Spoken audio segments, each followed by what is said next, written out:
जय भीम साथियों, जाग उठो ए साथियों, अब माहौल बनाना है।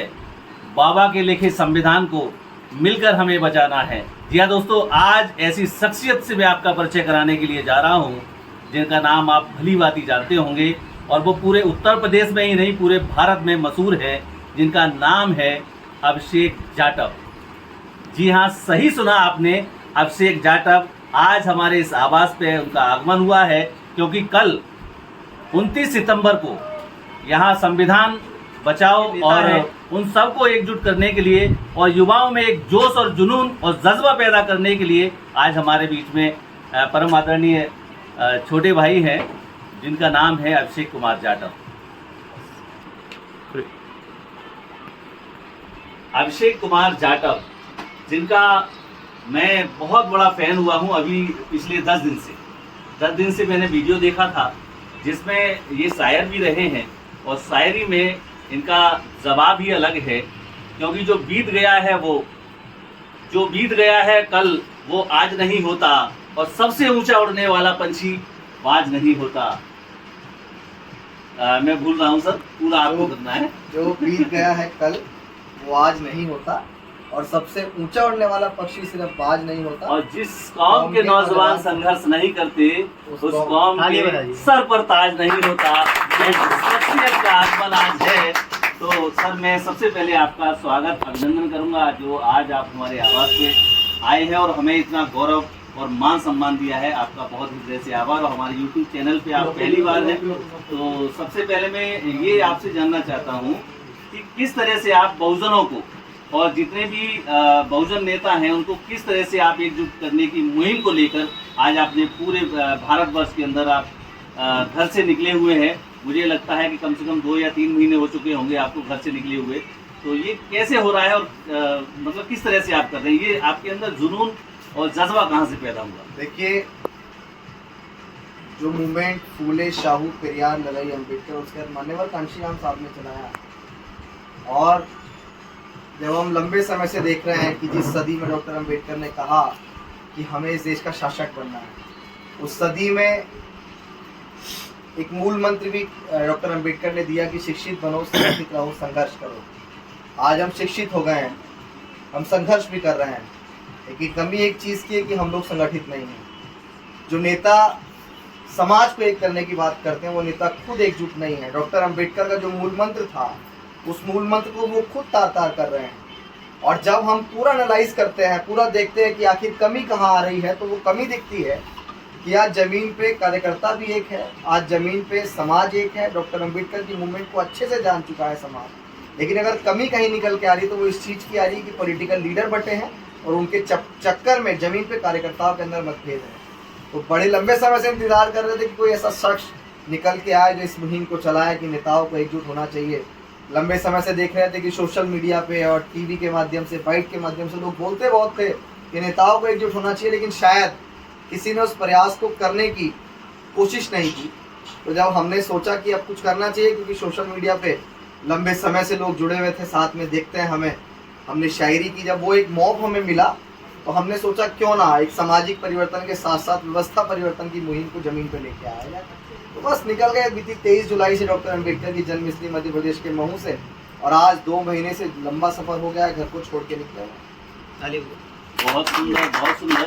सर अभी एक बात और है कि जिस तरह से आप धरातल पे काम कर रहे हैं, बहुजनों को जगाने का काम कर रहे हैं, नौजवानों में जो जज्बा और जुनून पैदा कर रहे हैं, बहुत अच्छी बात है। ये काम जैसे जो हमारी राष्ट्रीय पार्टी है, बहुजन समाज पार्टी है, इधर भाई चंद्रशेखर आज़ाद ने भी अपनी पार्टी बना रखी है, ऐसे बहुजन नेता तमाम सारे हैं जो एक प्लेटफॉर्म पर नहीं आ पा रहे हैं।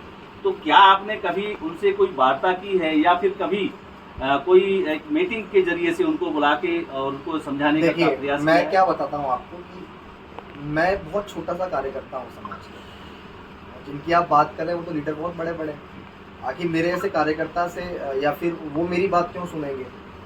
मुझे ऐसा लगा कि नेताओं से बात करेंगे, लंबा समय है, लेकिन पहले ज़मीन पे जाके एक माहौल देख लेते हैं कि समाज क्या चाहता है। भाई नेता को बनाने वाला, पार्टियों को राष्ट्रीय पार्टी बनाने वाला जो भी होता है वो ये समाज होता है। तो हमने क्या सोचा कि पहले ज़मीन पे जाते हैं, कार्यकर्ताओं के अंदर जो मतभेद है उनको खत्म करते हैं। अकेला अभिषेक नेताओं को एक नहीं कर सकता, लेकिन अभिषेक जाके जमीन पे मतभेद को जरूर खत्म करने का प्रयास कर सकता है। और जब वो मतभेद खत्म हो जाएगा, कार्यकर्ता एकजुट होंगे, तो कार्यकर्ता जब मुखरता से कहेंगे कि बहुजन नेताओं साथ में आओ, तो नेता क्यों एक नहीं होंगे। तो इसीलिए हम जमीन पे कार्यकर्ताओं को एक करने निकले हैं। जिस दिन लगेगा कि कार्यकर्ता एक हो गए तो एक ऐलान और कर देंगे कि आज फला नेता के पास जा रहे हैं, आज फला नेता के पास जा रहे हैं। लेकिन अभी मैं सिर्फ इतना कहूँगा समाज से भी और नेताओं से भी कि हमारी आज़ादी को मात्र 7 से 8 महीने का समय बचा है, जो लोकसभा का इलेक्शन है।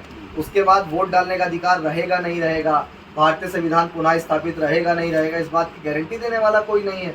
अगर आप अपनी आज़ादी को पुनः रिन्यू करना चाहते हैं, रिन्यू उसको, तो फिर आपको अपने नेताओं को एकजुट करने का ही प्रयास करना चाहिए। आपस में कटाक्ष करने से मुझे लगता है आपका तो कोई भला होगा नहीं, दुश्मन जरूर कामयाब हो जाएगा। इसीलिए निकले हैं। बिल्कुल। तो सर, जैसे बाबा साहब डॉक्टर अंबेडकर के जाने के पश्चात में लगभग 29 लाख से अधिक संगठन, धार्मिक संगठन, राजनीतिक संगठन और पता नहीं गैर रजिस्टर्ड और मतलब वैसे भी काफ़ी तरह से बने हुए हैं, लेकिन जीवित जो संगठन है उसमें मुश्किल से 3, 3.5 या 4 हज़ार के समथिंग होंगे जो जीवित हैं और बाबा साहब की विचारधारा को आगे बढ़ाने का प्रयास कर रहे हैं। लेकिन कहीं ना कहीं उन संगठनों में भी पदाधिकारी या एक दूसरे की टांग खिंचाई वाला माहौल पैदा होता है। इसी संदर्भ में एक समन संघ भी अभी करीब 26 महीने से उन्होंने प्रयास, जैसे जिस प्रकार से आप कर रहे हैं, वो भी सभी लोगों को, सभी संगठनों को एकजुट करने का प्रयास कर रहे हैं, एक मंच पर आने का प्रयास कर रहे हैं। तो इसमें जो प्रयास कर रहे हैं, जैसे आप भी प्रयास कर रहे हैं, वो भी प्रयास कर रहे हैं, क्या दोनों समन संघ और आप दोनों एक साथ मिलकर अगर काम करें तो हो सकता है कि इस मुहिम में वो विजय श्री प्राप्त हो सकता है? मैं ये नहीं कहूँगा कि मैं आपको सच बताऊँ लिटरली कि ईमानदारी से मैंने अभी आपने मुझे बताया, ये भी नहीं कह रहा हूँ कि वो काम नहीं कर रहे होंगे, कोई अगर काम कर रहा है तो मैं मिलके काम करने के लिए बिल्कुल तैयार हूँ, क्योंकि मैं एकता चाहता हूँ। लेकिन सच में मैंने अभी तक मतलब जो आपने मुझे बताया मैंने उस बारे में सुना नहीं, लेकिन अब आप मुझे बता रहे हैं तो आपसे पूरी जानकारी लेंगे और ऐसा कुछ है तो मिलेंगे, उनसे मिलके काम करेंगे। हम तो एकता चाहते हैं। मैं तो ये चाहता हूँ कि जमीन पे जितने लोग धरातल पे उतर के इस मुहिम को चलाएं, बिना सामाजिक परिवर्तन के राजनीतिक परिवर्तन होना असंभव है और इस बात को सबको मान लेना चाहिए। और अभी जरूरत हमें भूल जानी चाहिए पार्टी की कट्टरता, नेताओं की कट्टरता। हमें सिर्फ और सिर्फ अपने नेताओं का आईना दिखाने की आवश्यकता है कि जिस मूवमेंट को कांशीराम साहब डॉक्टर अंबेडकर लेके चले, उन्होंने कहा 21वीं सदी हमारी है, तो उस सदी में हम उस सत्ता के पास जाने की बजाय उससे दूर क्यों हैं? क्या आपको लग रहा है कि आज हम देश में एक भी सांसद बनाने की स्थिति में हैं? ऐसे बटे हुए लोग कभी शासक नहीं बनते हैं। बहुत सुंदर विचार हैं आपके, और इन्हीं विचारों से ओतप्रोत होकर जो आज इतने सारे युवा साथी जो आप देख रहे हैं, उनको आपके हमेशा साथ हैं और वो साथ रहने का पूरी तरह से आपके इस मिशन मूवमेंट को गति देने का अपना पूरा प्रयास करेंगे। तो ऐसे नौजवान साथी जिनका नाम अभिषेक जाटव है, और वो शायरी के माध्यम से भी और अपनी ओजस्वी की वाणी से भी वो युवाओं में एक जोश जज्बा जो पैदा करते हैं, ऐसे अभिषेक जाटव जी का साथ देकर हमें उनके हौसले को बढ़ाना है और उनके हाथों को और उनके एक मस्तिष्क को उन्हें ऊंचा उठाना है। तभी हमारा समाज एकजुट हो पाएगा और हम बाबा साहब के लिखे संविधान की रक्षा कर सकते हैं।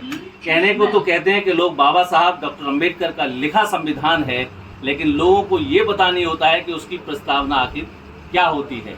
हम भारत के लोग भारत को एक संपूर्ण प्रभुत्व संपन्न समाजवादी धर्मनिरपेक्ष लोकतंत्रात्मक गणराज्य बनाने के लिए तथा उसके प्रत्येक नागरिक को सामाजिक, आर्थिक, राजनीतिक न्याय, विचार, अभिव्यक्ति, विश्वास, धर्म और उपासना की स्वतंत्रता, प्रतिष्ठा और अवसर की समता प्राप्त करने के लिए तथा उन सब में व्यक्ति की गरिमा बढ़ाने के उद्देश्य से आज अपनी संविधान सभा में तारीख 26 नवंबर सन 1949 को एतद द्वारा इस संविधान को अंगीकृत और अधिनियमित करते हैं। ये बाबा साहब की जो प्रस्तावना है उसमें पूरा साथ छिपा होता है। अगर हमारे नौजवान साथी इस प्रस्तावना को ही अगर ढंग से अगर उसको पढ़ लेते हैं तो वो संविधान पूरा समझने में उनको आसानी हो सकती है।